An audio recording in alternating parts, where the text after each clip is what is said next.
நேயர்களுக்கு அன்பு வணக்கம். மீண்டும் உங்களை சந்திப்பதில் மிகுந்த மகிழ்ச்சி. இன்றைக்கு நம்மிடையே அரசியல் விமர்சகர் திரு பொன்ராய் சார் அவர்கள் இணைந்திருக்கிறார். வாருங்கள் நேயர்களே, சார்ட்ட பேசலாம். வணக்கம் சார்.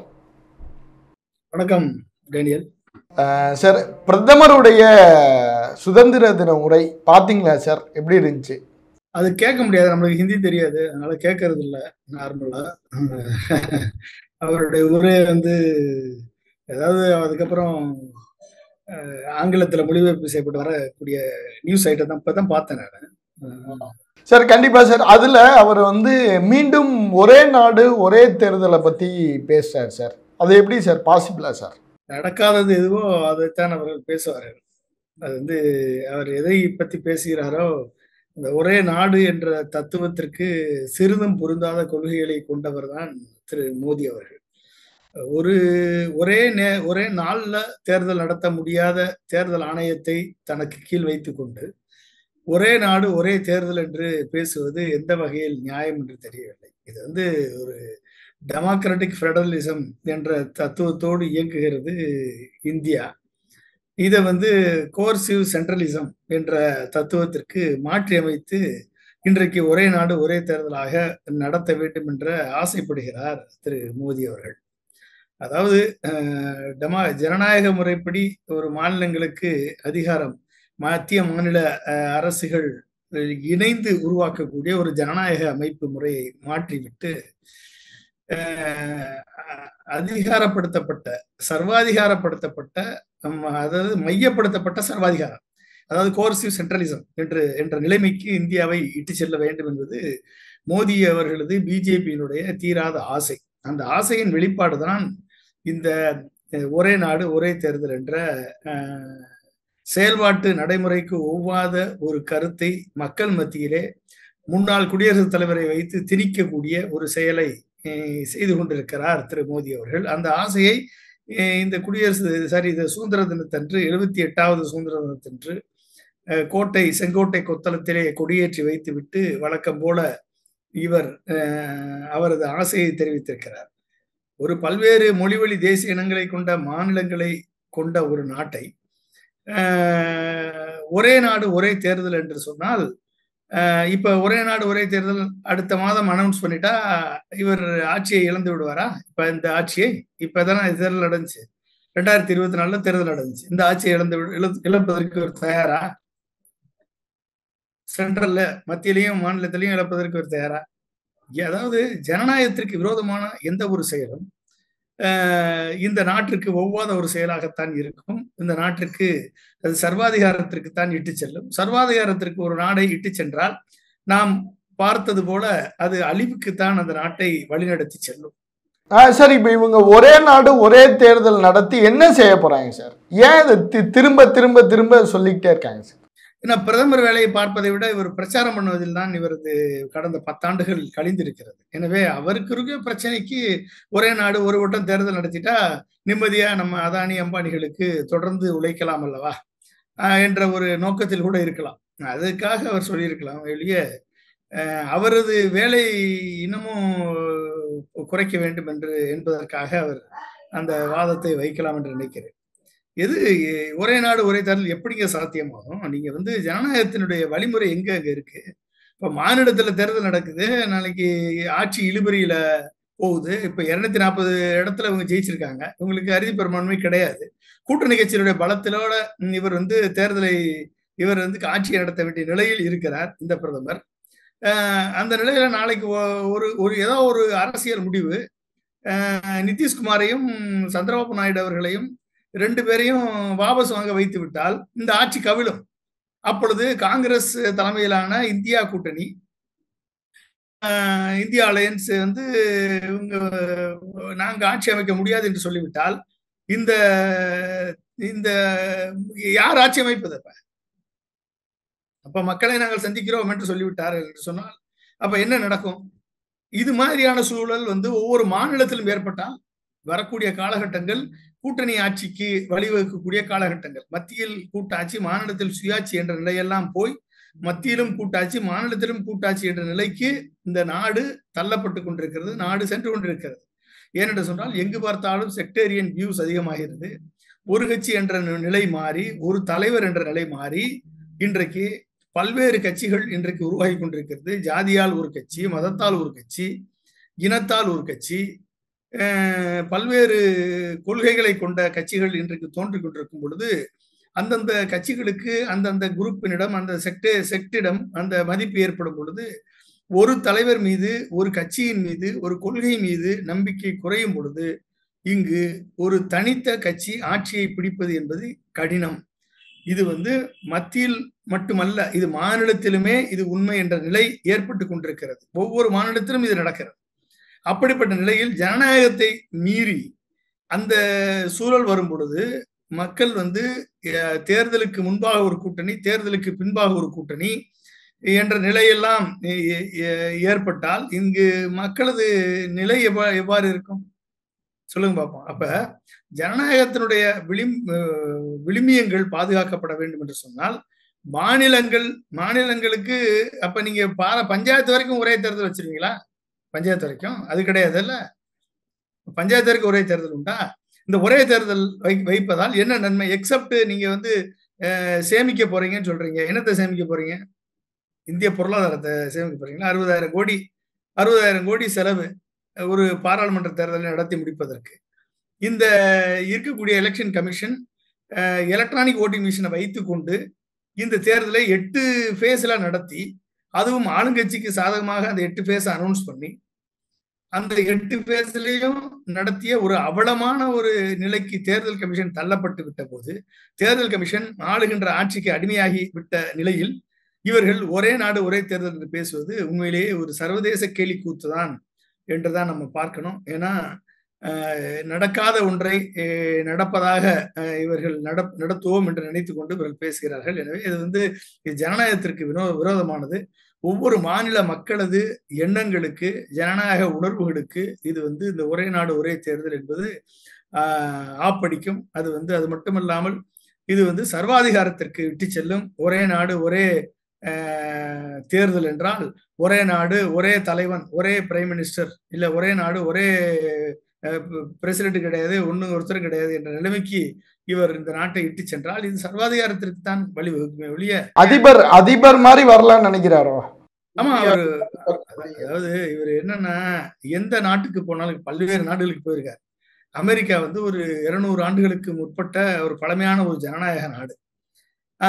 அமெரிக்காவில இருந்து எதை எடுத்துக்கணும் அப்படின்னா அங்கு ஜனநாயகத்தை கையில் எடுக்க வேண்டும். ஜனநாயகம் சிறப்பாக செயல்படுகிறது என்பதை கையில் எடுத்துக்கொள்ள வேண்டும். ஆனா இவர் எதை எடுத்தாரு அப்படின்னா அமெரிக்காவில் இருக்கக்கூடிய குரோனி கேபிட்டலிசத்தையும் கோர்சிவ் சென்ட்ரலிசத்தையும் எடுத்துக்கிட்டார். ஓகே, ரஷ்யாவில் போனா சோசியலிசத்தை கையில் எடுத்தா ரஷ்யாவினுடைய ஒரு மிகப்பெரிய ஒரு புரட்சிகரமான ஆயுதம் சோசியலிசம். ஆனா அந்த சோசியலிசத்தை தூக்கி போட்டு ரஷ்யாவில் இருக்கக்கூடிய புட்டின் எப்படி 20 ஆண்டு காலம், நான் 2003 அப்துல் கலாம் அவர்களோடு ரஷ்யாவுக்கு சென்றிருந்த பொழுது புட்டின் தான் பிரசிடென்ட். இன்னைக்கு 2024 கிட்டத்தட்ட 20 ஆண்டுகளுக்கு பிறகு புட்டின் தான் பிரசிடென்ட். புரியுதா? அப்ப என்ன அர்த்தம்? அந்த சர்வாதிகாரம் அப்ப அவருக்கு எதெல்லாம் பிடிக்குது அப்படின்னா, மோடிக்கு எந்த நாட்டுல அதாவது ஒரு ஜனநாயகம் பிடிக்கல, அந்த கேபிட்டலிசம் பிடிக்குது. அதனால அமெரிக்காவில இருந்து கேபிட்டலிசத்தை எடுத்துக்கிட்டாரு, ரஷ்யாட்ட இருந்து சர்வாதிகாரத்தை கையில் எடுத்துக்கிட்டாரு. அப்ப இது ரெண்டையுமே கொண்டு இவரும் புட்டின் மாதிரி ஒரு தொடர்ந்த பிரசிடென்டாக இருக்க வேண்டும் என்ற எண்ணம் இவருக்கு ஏற்பட்டிருக்கிறது. இது ஒரு வகையான மனநோய் என்றுதான் பார்க்க வேண்டும்.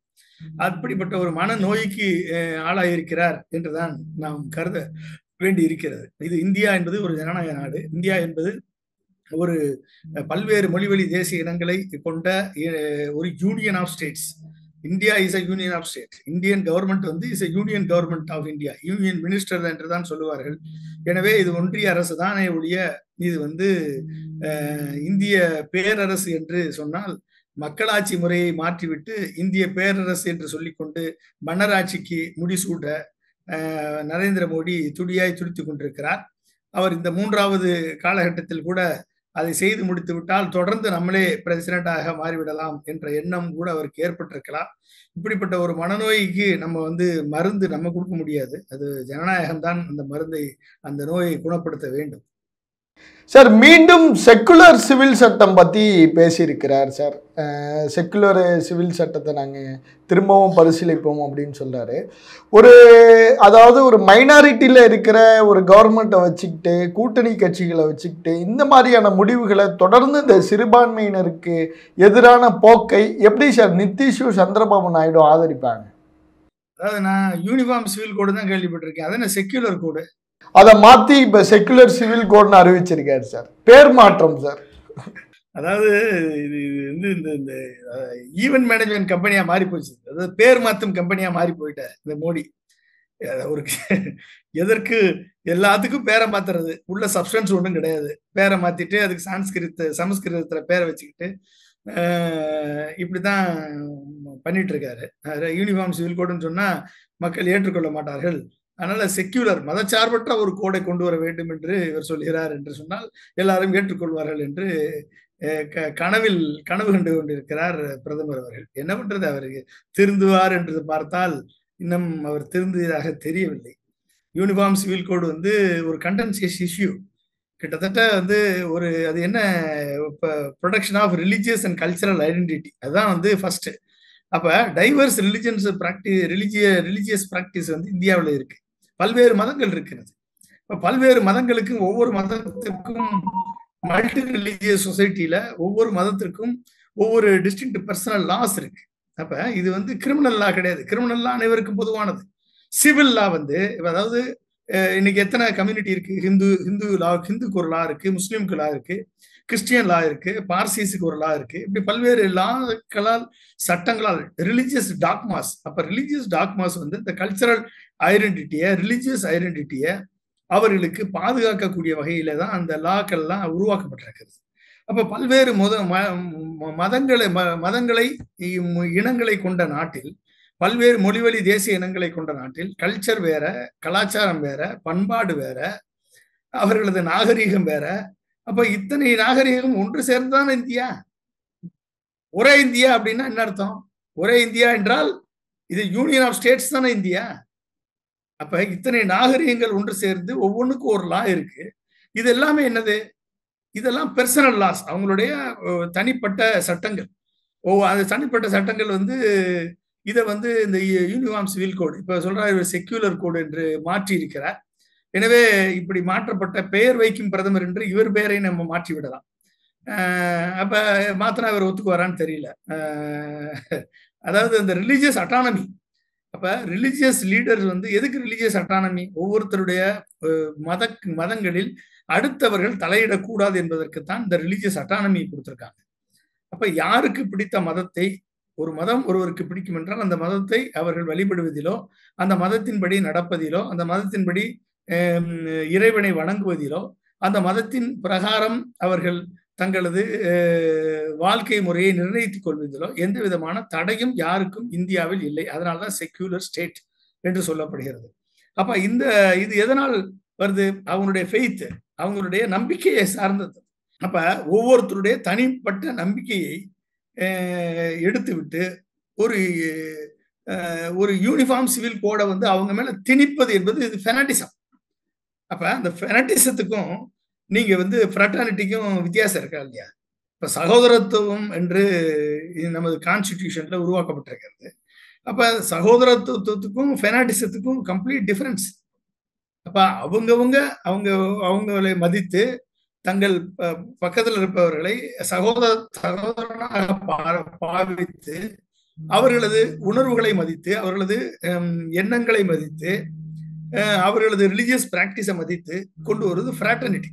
ஆனா ஃபெனாட்டிசம் என்னது? நான் இந்த கொள்கையை தான் ஃபாலோ பண்றேன், இதைத்தான் எல்லாரும் நீ ஃபாலோ பண்ணணும் என்று சொல்வது ஃபெனாட்டிசம். அப்ப இந்த யூனிஃபார்ம் சிவில் கோட் என்பதே ஒரு ஃபெனாட்டிசத்துக்கு வழிவகுக்கும் என்ற அச்ச உணர்வு சிறுபான்மையினர் மத்தியிலே இருக்கிறது. அப்ப இது எதை வந்து தாக்குகிறது என்று சொன்னால், ரிலிஜியஸ் ஃப்ரீடம் கேரண்டீட் என்ற ஆர்டிகல் 25 ஆஃப் த இந்தியன் கான்ஸ்டிடியூஷனை இது வந்து நல்லிஃபை பண்ணும், இல்ல இது இன்டர்ஃபியர் பண்ணும் என்ற ஒரு பயம் வந்து சிறுபான்மையினருக்கு ஏற்பட்டிருக்கிறது. அப்ப இது வந்து என்ன ஆகும்? இந்த யூனிஃபார்ம் சிவில் கோடு, இந்த செக்யூலர் கோடு என்ற பெயர் மாற்றப்பட்ட இந்த செக்யூலர் கோடு, இந்த இஸ்லாமிய பிராக்டிசஸ், அந்த சரியத் லாவை ஃபாலோ பண்ணி அது வந்து based on the personal laws, அது ஃபேமிலி மேட்டர்ஸை ஃபேமிலியில இப்ப வந்து ஒரு உத்தராகண்ட் என்ற ஒரு மாநிலம் தாய் மாமனை கல்யாணம் பண்ணக்கூடாதுன்னு சட்டம் போட்டிருக்கு. இது யூனிஃபார்ம் சிவில் கோடு. நம்ம ஊர்ல வந்து தாய் மாமனை கல்யாணம் பண்ணக்கூடாதுன்னு நம்ம விடுவாங்களா? ஏங்க இது என்ன அர்த்தம்? அது முஸ்லிம்கள்ல கூட பிறந்த தங்கையை தவிர வேற யாரை வேணாலும் கல்யாணம் பண்ணலாம் என்பது அவர்களது நிலைப்பாடு. அப்ப உறவால் பிளட்டால் கூட பிறந்த தங்கையை விட மற்ற யாரையுமே வந்து அவங்க கல்யாணம் பண்ணிக்கலாம் என்பது இஸ்லாமிய சட்டமாக இருக்கலாம். ஆனா நம்ம இந்துக்கள், சைவர்கள், வைணவர்கள் இப்படி வந்து பல்வேறு மதத்தை சேர்ந்தவர்களுக்கு அக்கா பொண்ணை கல்யாணம் பண்றது இது வந்து பிராக்டிஸ். அப்ப வந்து இதை பண்ணக்கூடாது என்று சட்டம் போட்டிருக்கான் அப்படின்னா அங்கதான் வந்து பர்சனல் லாஸ்ல தலையிடுவது. இது வந்து அந்த சிறுபான்மையினரது ரைட் டு ஃப்ரீடம், அதாவது வந்து அந்த ஆர்டிகல் 25 ரிலிஜியஸ் ஃப்ரீடத்தை வந்து இது நல்லிஃபை பண்ணும் என்பதற்கு ஆன ஒரு வழிமுறையாகத்தான் இது பார்க்கப்படும். எனவே இது வந்து அது மட்டும் இல்ல, பொலிட்டிக்கல் அண்ட் ஐடியாலஜிக்கல் கன்சர்ன் இருக்கு. என்னது மெஜாரிட்டேரியனிசம், அதாவது பெர்செப்ஷன் ஆஃப் மெஜாரிட்டேரியனிசம். நீங்க வந்து 80% ஹிந்துஸ் இருக்காங்க, மிச்சம் இருக்கக்கூடிய 20% தான் வந்து இஸ்லாமியர்கள், கிறிஸ்தவர்கள், மற்ற மதத்தை சேர்ந்தவர்கள் இருக்கிறார்கள். அப்ப அந்த மெஜாரிட்டேரியன் ஆட்டிடியூட நீங்க வந்து திணிப்பதாகத்தானே அர்த்தம். இந்துக்கள்லாம் யார்? இந்துக்கள் அப்படின்னு சொன்னால் சைவர்கள் இருக்கிறார்கள், வைணவர்கள். சைவர்களுக்கு தனி பிராக்டிஸ், ஒரு ரிலிஜியஸ் பிராக்டிஸ் தனி, வைணவர்களுக்கு ரிலிஜியஸ் பிராக்டிஸ் தனி, சமணர்களுக்கு ரிலிஜியஸ் பிராக்டிஸ் தனி, முருக வழிபாடு தனி. அப்ப ஒவ்வொருவருக்கும் ஒரு வழிபாடு இருக்கிறது, ஒவ்வொருவருக்கும் ஒரு பிராக்டிசஸ் இருக்கிறது. இப்ப இதை வந்து வைத்துக் கொண்டு நீங்கள் வந்து யூனிஃபார்ம் சிவில் கோடு என்று எதை திணிக்க வருகிறீர்கள்? அப்ப வந்து இது வந்து பிராடர் ஹிந்து நேஷனலிஸ்ட் அஜெண்டாவை தானே இங்க வந்து யூனிஃபார்ம் சிவில் கோடு மூலமாக திணிக்கிறீர்கள். இதை தாண்டி ஓட் பேங்க் பாலிடிக்ஸ். அப்ப இந்த மைனாரிட்டியினுடைய இந்த 20% இருக்கக்கூடிய அந்த மைனாரிட்டியை எல்லாம் நாங்க வந்து முறைப்படுத்துகிறோம், சட்டப்படுத்துகிறோம். நாங்கள் வந்து மெஜாரிட்டேரியன் ஆட்டிடியூடை வந்து அவர்கள் மேல திணித்து இதன் மூலமாக இந்துக்களை எல்லாம் கன்சாலிடேட் பண்ணி ஒரு ஓட் பேங்க் பாலிடிக்ஸை உருவாக்குவதற்கான வழிமுறையாகத்தான் இது பார்க்கப்படுகிறது. அப்ப லீகல் கான்ஸ்டிடியூஷனல் கன்சர்ன்ஸ் என்னது? அடுத்து என்னது? Legal and constitutional challenges. அப்ப இதுக்கு என்ன சேலஞ்சஸ் இருக்கு அப்படின்னு பாத்தீங்கன்னா, இட் இஸ் அகைன்ஸ்ட், அதாவது யூனிஃபார்ம் சிவில் கோட் வந்து it is a part of the directive பிரின்சிபலா இருந்தாலும் it is not a binding law. It is not a binding law. It is only a suggestive law. அப்ப directive principle வந்து it's a guiding principle தானே ஒழிய it's not a binding principle. அப்ப நீங்க வந்து அதை வந்து நீங்க implementation of the uniform civil கோடா இல்லைன்னா செக்யூலர் கோடா இருக்கட்டும், இது வந்து constitutional right to freedom of religion article 25 against and protection of culture and educational rights of minorities article 29 அதுக்கு அகைன்ஸ்டா இருக்கு. அப்ப அவங்களுடைய எஜுகேஷனல் ரைட்ஸுக்கும் அவங்களுடைய கல்ச்சரல் ரைட்ஸுக்கும் அகைன்ஸ்டா இது இருக்கக்கூடாது. அதாவது ஆர்டிகல் 29க்கு அகைன்ஸ்டா இது இருக்கக்கூடாது என்பதற்குத்தான் இந்த யூனிஃபார்ம் சிவில் கோடு எதிர்க்கப்படுகிறது. அப்புறம் legal integration, complex legal integration. அப்ப இந்தியா வந்து ஒரு பர்சனல் லாஸ், இந்த ஒவ்வொரு மதத்திற்கு இருக்கக்கூடிய பர்சனல் லாஸ் வந்து டீப்லி என்ட்ரன்ஸ், அதாவது ஒரு சிங்கிள் கோடை வந்து மூலமாக அவர்களை எல்லாம் இன்டகிரேட் பண்ற அப்படின்றது ஒரு மிகப்பெரிய லீகல் டாஸ்க். அது lead to legal tangles, legal ப்ராப்ளத்துக்கு போகும். அப்புறம் it will lead to fear of social untrust. அப்ப இந்த மாதிரி ஹிஸ்டாரிக்கல் ரெசிஸ்டன்ஸ் கொண்டாடுறது. அப்ப லேக் ஆஃப் கன்சென்சஸ் அங்க இருக்கு. அப்ப இத்தனையும் வைத்துக் கொண்டு நீங்க வந்து gender justice versus religious freedom. அப்ப gender justice versus religious freedom வந்து அங்க ப்ராப்ளம். அப்ப இத்தனை ப்ராப்ளத்தை வச்சுக்கொண்டு imposition of union civil code எல்லாம் வந்து செக்யூலர் கோடு அப்படின்றது வந்து complex interplay of religious, political, legal and social factor. அப்ப இத்தனை ஃபேக்டரையும் நல்லிஃபை பண்ணி ஒரு 20% இருக்கக்கூடிய மைனாரிட்டியை நீங்க சிங்கிள் அவுட் பண்ணி அவர்கள் அவன் மேல வந்து உங்க மெஜாரிட்டேரியன் ஆட்டிடியூட திணித்து ஒரு ஹிந்து நேஷனலிஸ்ட் அஜெண்டாவை இங்கு திணிக்கும் பொழுது secular fabric of the nation will collapse and lead to unrest in the country. கண்டிப்பா சார். சரி, இப்ப மோடிக்கு ஏற்பட்டு இருக்கிற அந்த வர இருக்கிற ஹரியானா, மகாராஷ்டிரா தேர்தலுடைய நெருக்கடி தான் அவர் மீண்டும் இந்த ஹிந்து கன்சல்டேஷனை பத்தி பேச வச்சிருக்கோம். ஏங்க ஒரு அது உண்மைதான். தேர்தல் மட்டும் தேர்தல்ல வந்து அயோத்தியில தோத்த உடனே அதுக்கு முன்னால ஜெய் ஸ்ரீராம் ஜெய் ஸ்ரீராம் என்று ஒட்டுமொத்த பிஜேபியும் கோஷமிட்டு கொண்டிருந்தார்கள். அயோத்தியில வந்து ராமரை இவர்கள் வந்து இழிவுபடுத்தி விட்டார்கள் என்று சொல்லி அயோத்தியில வந்து ஒட்டுமொத்தமாக தோற்கடிக்கப்பட்ட உடனே ஜெய் ஸ்ரீராம தூக்கி பின்னால போட்டு ஜெய் ஜெகநாதர் என்று தூக்கியவர் தானே இந்த மோடி. இப்ப ஜெய் ஜெகநாதர் என்று சொன்னவர் அப்ப எப்படின்னு அர்த்தம், ராமரா இருந்தாலும் சரி என் எலெக்ஷனுக்கு அவர் ஒத்து வரல அப்படின்னா தூக்கி எரிஞ்சிருவேன் அப்படின்றவருக்கு இவருக்கு என்ன ஹிந்து நேஷனலிசம் ஐடியாலஜி இருக்கு, இவர்கிட்ட என்ன ஹிந்து மேல என்ன பக்தி இருக்கு? ஹிந்து இது வந்து ஒன்லி ஓட் பேங்க் பாலிடிக்ஸ். நீங்க வேற ஒன்றும் இல்லை. பங்களாதேஷ்ல நடந்த போர்ல நடந்த டிரான்சிஷன் இந்த பிரச்சனையில கிட்டத்தட்ட அவர் என்ன சொல்றாருன்னு பாத்தீங்கன்னா, உண்மையிலேயே இதெல்லாம் வந்து ரொம்ப வேதனைப்படக்கூடிய ஒரு ஒரு இந்திய பிரதமர் என்ன சொல்றாரு, சிறுபான்மையினரை பாதுகாக்கணும் அப்படி இல்ல. as a neighboring country I can understand the concern regarding whatever has happened in Bangladesh. அவர் சொல்றாரு, I hope that the situation there gets normal at the earliest. The concern of 140 crore countrymen to ensure the safety of Hindus and minorities there என்று சொல்றாரு. அவருக்கு safety of Indian சொல்லலாம்.